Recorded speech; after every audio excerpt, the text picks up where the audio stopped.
All right, you guys might recognize these guys, and you might be a little bit weirded out by the fact that I'm in Las Vegas, Lori's in Boston. Okay. I'm heading back now.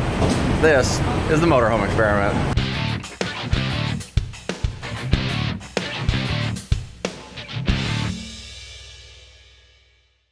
Okay, I've been here in Las Vegas for the last couple of weeks and taking care of some business, heading back to Boston now, and been staying with my lovely host family, the Hamptons. You guys have seen them before. And now I'm heading back to Boston, so thanks guys. You're welcome anytime. If you ever fly Spirit, I highly recommend you get here very early. Check this out.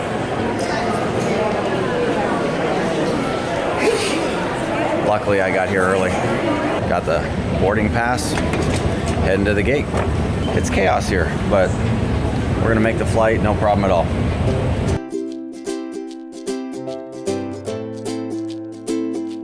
And we're through the TSA baggage check and heading to the gate.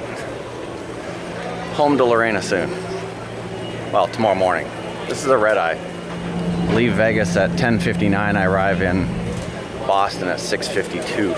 Gotta get some sleep on the plane. Got some touristing to do tomorrow.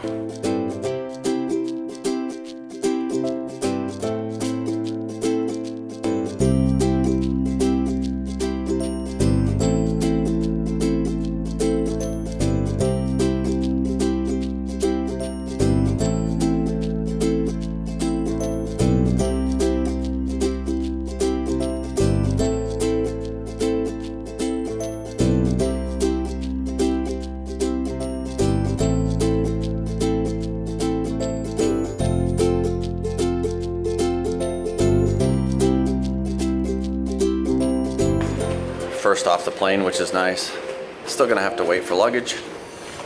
Then it's down to see Lorena.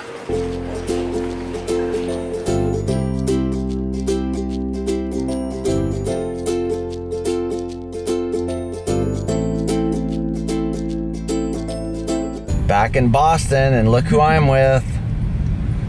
He's back. Yeah. And we're gonna disappear into a tunnel.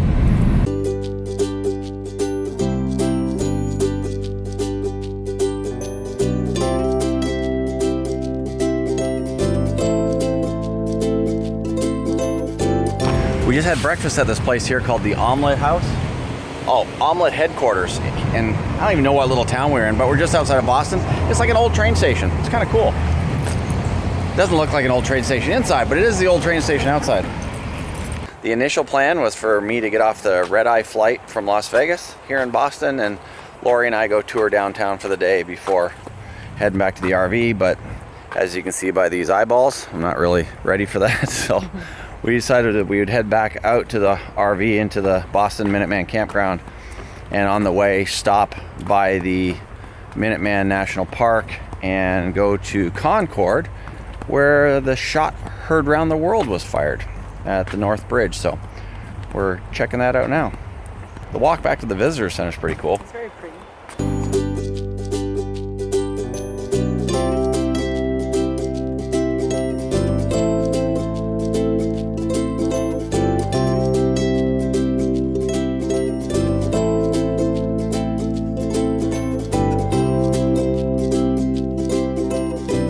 All right, the Minuteman Visitor Center was pretty cool. We're gonna head up the Battle Road now towards Concord and the North Bridge where the shot heard around the world was. And we got some great information. They had a 25-minute presentation in there that talked all about how everything happened, the timelines and all that. Really cool stuff. It was great. It was very like interactive, and for somebody like me that I really don't know too much about that part of the history, it was extremely helpful like to understand. Like I knew everything?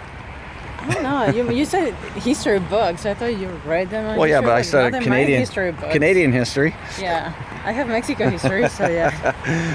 Really cool, right? I mean, it was very kind of an interactive little theater, so pretty neat.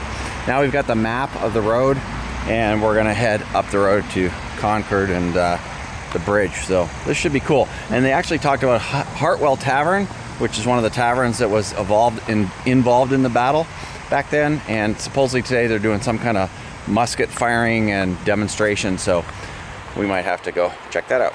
All right, we have made a little change in cameras here. My phone was dying after my flight, so switched over to Lori's old iPhone, so if the video isn't quite as good, it's because it's iPhone. No, it's kind of true. It's an older one. So we are out here on what's the Battle Road, just outside of Boston, between Boston and Concord, where all of the fighting took place at the start of the American Revolution, and we are going to be visiting Hartwell Tavern. What, did they say 10 o'clock? Mustard the Minuteman, 10:15. So we're gonna miss it? It's 10:17. Okay, we gotta hurry up because they're doing a musket firing thing. And the guy I thought told us 10:30, but it's 10:15. And it's already 10:15. Huh.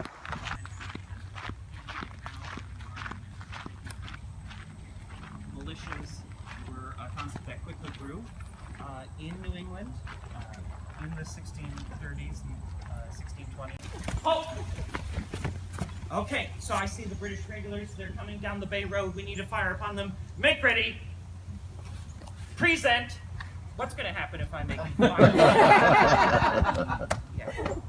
These poor folks up here in the front aren't going to be able to survive our ambition to fire upon the British. Okay, so for our first shot here, you have to imagine we're in the muster field, the training field, on the day. We've got our raw recruit right here. He doesn't necessarily know completely what he's doing, so I need to introduce him to military orders, military discipline. So the first time we go through this, I will be giving him each and every individual instruction for loading and firing his musket. Take care! Rest your fire lock! Shoulder your fire lock! Alright, now he's ready and we can start the process. Prepare to prime and load! Handle cartridge! Now he stuck the cartridge under his throat after tearing it open. Because if we were in ranks and everybody was firing, there'd be lots of sparks going around. And if the sparks go in that cartridge, they'll ignite that powder when he's not ready for it to do so, and that's not going to be very good for his fingers. Prime! Shut hand! Cast about! Charge with cartridge! Draw ramrod! Ram cartridge!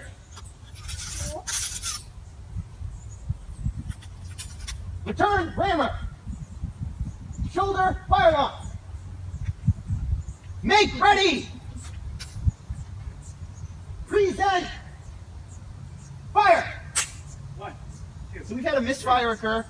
What this means is that we've not generated the spark. You can uncover your necessary to ignite the powder in the priming. We're going to count to 10 right now to make sure that we don't have a hang fire. Sometimes it just doesn't ignite quickly enough. So now that we've checked to make sure that there's not a hang fire. One more time. Make ready! Present! Fire! There we go. So you guys saw all the smoke that was generated there and the noise. What did you think of the musket demonstration? It was pretty loud, but it was very cool. Just to see even all the orders and the sequence of how they do stuff. And Yeah, it it was was cool, the pretty fact cool, that right? there was misfires, because you understand what they have to check to be able to fire the Right, the fact that sometimes they were totally exposed, right? And this is the Hartwell Tavern. Very cool old building that was here in the 1700s.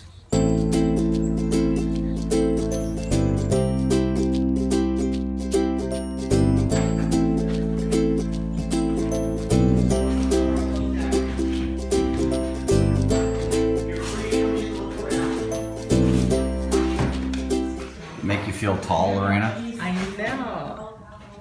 I know how tall people feel now. Pots and pans. So the kitchen. Yeah. How'd you like to do your cooking there? And the part of the tavern. Like Paul Revere has been here. That's crazy. Pretty crazy.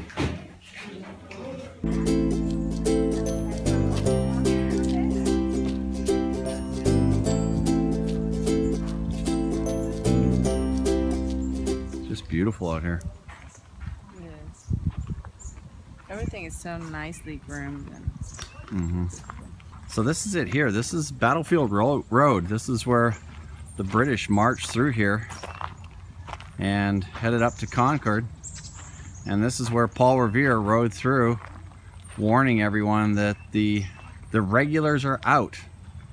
I guess he didn't scream the British are coming. He screamed the regulars are out. Another myth. One of the really cool things that we just learned back there that Lorena has just mentioned is the Minutemen, the militia, which the Minutemen, if you don't know, are a group of just everyday citizens, the farmers, the butcher, the baker, the candlestick maker, that were trained to go to war in a minute. You were drafted at 16, right? Drafted at 16, and what your parents bought you instead of a shiny new Oldsmobile. That really dates me, doesn't it? Shiny new car, whatever you're into, Ford, Chevrolet. But instead of that, they bought you a musket, and Because you were joined. required to have. Yeah, you were required to have a musket, and you joined the militia with your dad and your grandpa and your cousins and uncles. So the militia was not formed, right, to fight against the British. No, it was formed to defend themselves against Native Americans. So it was a way to defend their villages and their families and all that kind of stuff against Because Native Americans. what you have to remember is these folks were all British citizens, and they were meant to protect British citizens. And so it's really kind of crazy to think that in the end, after they got discontented and taxation, and they felt like they weren't being respected by the British government, that they decided to basically turn on their own government and Go again against their own people. go against their own people. Yeah, people. fighting with maybe cousins or like second generation back from Britain, from Europe. So very, very crazy stuff. And now we're gonna head up to Concord and the North Bridge, where that fateful shot that was fired that actually started the American Revolution.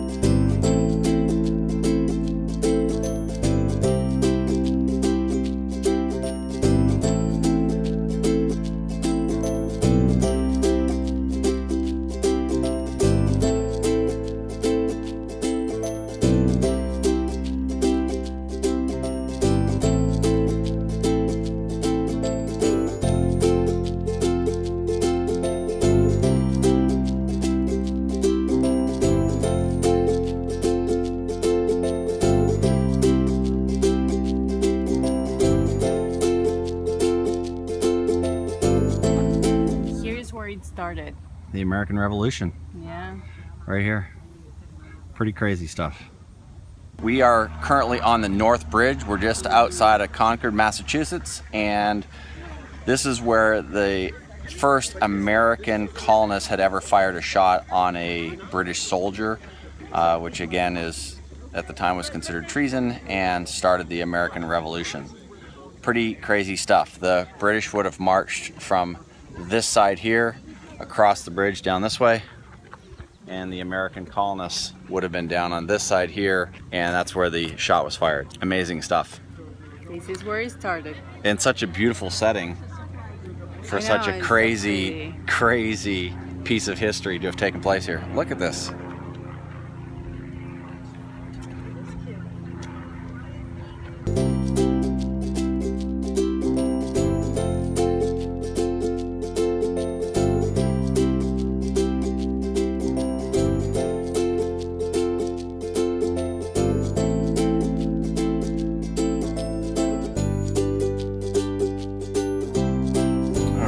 I'm not going to put that seatbelt on until we get out of the campground. I really apologize for not filming too much here in Boston, especially here in the Boston Minuteman Campground. The campground's been great. It's been really, really handy to Boston, but with me having to fly back to Vegas for business, we just didn't really have enough time. Lori spent time here, but I didn't spend really much time here. So time to roll out. For the most part, the sites are pretty good. I mean, they're kind of fairly well spaced for the most part. Some of them are a little bit weird because the way they're angled, your site, your picnic area might be facing your neighbor's picnic area, making it a little bit weird because you're making constant eye contact. But, you know, hey, spread the love. I will say, up in the sites 1, 2, and 3, the one site that we stayed at, I think was site 2 at first. Lori had to move the RV while I was in Vegas, but the first site we stayed at, not great for a Class A because of the angle of the site. It was just not level at all.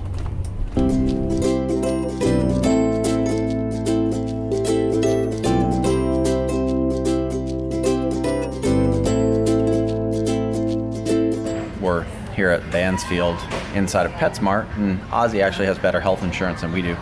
So he's here getting checked out. Hey buddy. He's not happy. He's not happy right now. Look at him. He's like, why am I in this thing? He was being loud, but now he's quiet. He's quiet now. He saw 2 dogs and he's like, oh crap. Yeah, he's gotten better. Quiet. So he's gonna get caught up on his shots so that we can take him into Canada. It's gonna be okay, buddy. Gotta go to the Great White North. It's gonna be okay. Ozzy just had his shots, and now he's hiding under here somewhere. There he is. Just FYI, he's not overweight. They just told me. Everybody is telling me he's overweight. He's not. Yeah, he's Ozzy, a big cat. He's big boned. He's a big cat. He's fat. No, they said that he's okay, so we're gonna just cut him back on his food a little bit, put him on the treadmill, make sure he gets like 10,000 steps a day, and then he's all good. No, we're not doing that. We're just gonna cut back on his food. Just a little bit. Ozzy's got his shots. He's ready for Canada. Are you ready for Canada? I'm ready for Canada. Are you ready for Canada? Are you guys ready for Canada? All right, we got a little bit to go yet, so we don't want to rush too much into that. We're heading up to Portland, Maine.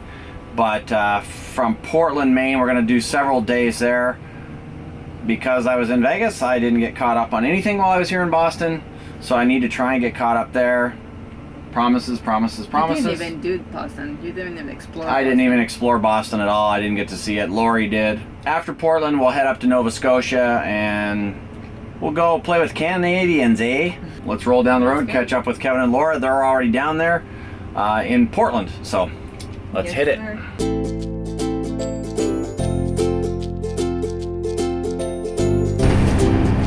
And there it is. The great state of New Hampshire. Live free or die. Welcome to New Hampshire. Woohoo! We don't have the other camera up, so you're gonna have to just live with the woohoos.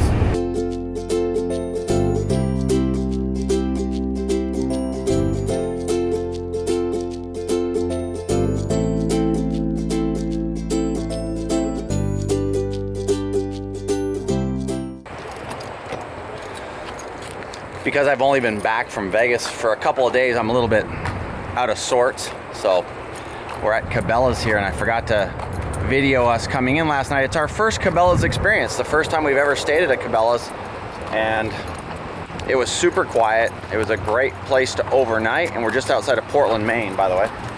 And we're just waiting for these guys here, and we're gonna head inside. No, they're already inside. Oh, never mind, they're already inside. They're waiting for us. Yeah, and we are in RV-specific parking spots. You're allowed to stay overnight. Obviously, they're hoping for some of your business. You don't have to, though. But it has been great. Great experience.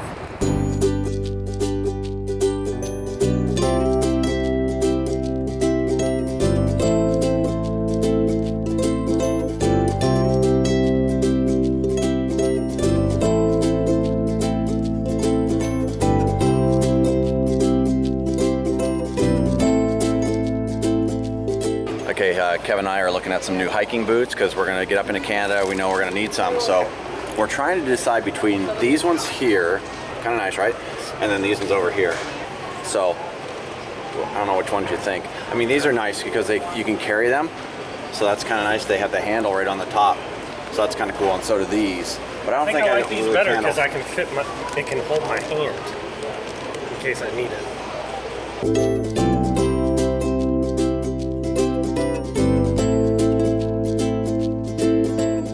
Laura and Lori have found new chairs for the RV. Yeah. I think for the captain and passenger chair, we should get this. For your passenger chair? Yeah, and captain too. You just put on cruise control and just do this. That's it. Welcome to Cabela's Laser Gallery, folks. Step on in and show off your shooting skills.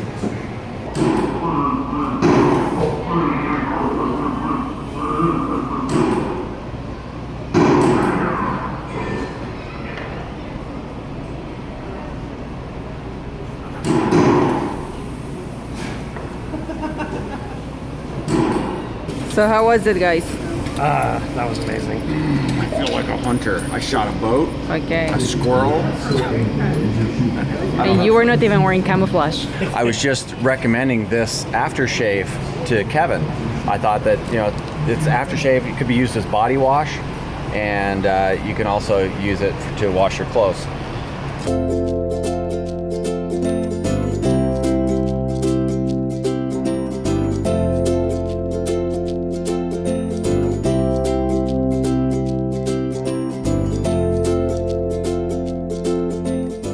We're rolling out of Cabela's here in Scarborough, Maine, just outside of Portland. For all intents and purposes, it's Portland, Maine. So we are heading over to a campground in Portland, Maine, where we're going to spend a couple of nights, do a little exploring here in Portland, and get some work done. Portland is where we could take the ferry from here over to Nova Scotia. It's a 5-hour ferry where driving around into Nova Scotia is about a 2-day ordeal. We're going to drive because the ferry with the cars and our length is about $900. That's a lot of fuel. So we really couldn't justify it. We wanted to do it, but $900, that's a month and a half worth of fuel. So kind of a tough call, and there's some cool stuff to see on the way. So There's a national park to go and see. That's the one I want to see. yeah, Acadia National Park is something that a few viewers have told us about, and Lori and Laura and Kevin want to see it. I'm kind of partial at this point. I just want to get some stuff done. I want to get caught up on video. When it comes to hiking and all that, I have to drag him out, but once he's out, he loves it. So he's gonna love it.